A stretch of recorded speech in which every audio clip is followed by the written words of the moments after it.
Perhaps it's just me being overly self-critical, but I couldn't help but feel the need to clarify a few things about a video I made called Motivational Harm. First off, I don't have a problem with all motivational speakers. Occasionally, that kind of thing can serve a purpose.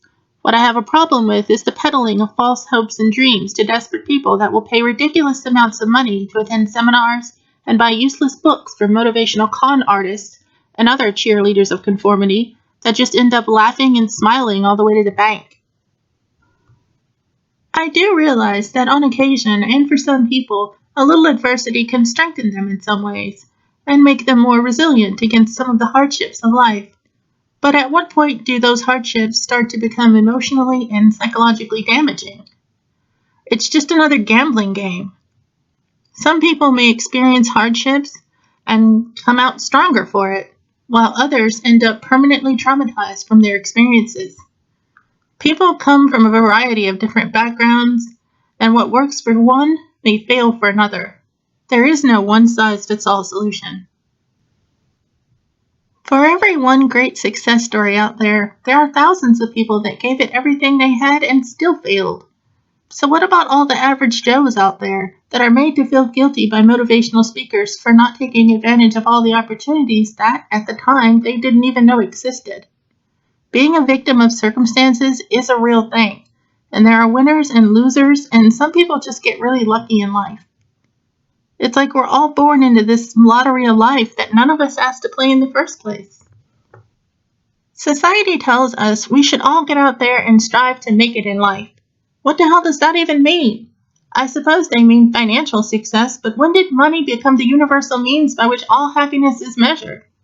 I have known people that have had very little money and yet they stayed relatively happy.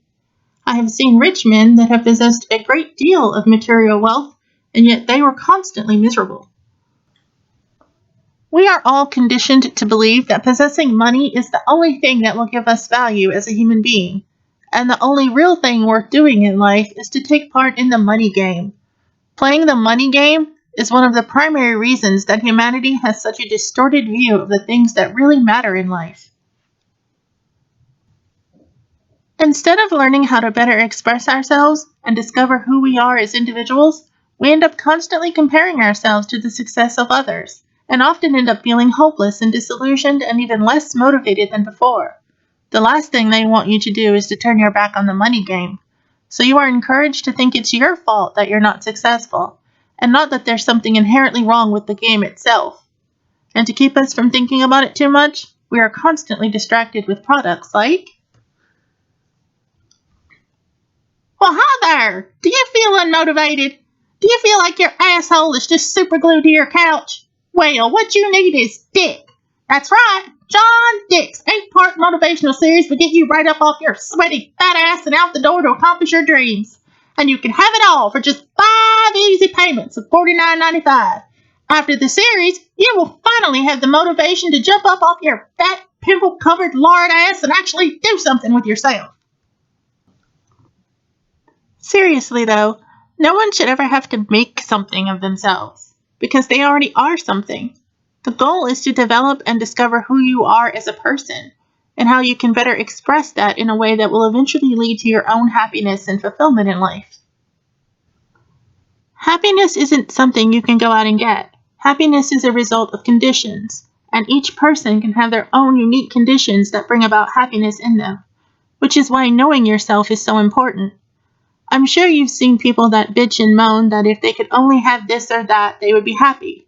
And after they get the thing they want, they're still not happy.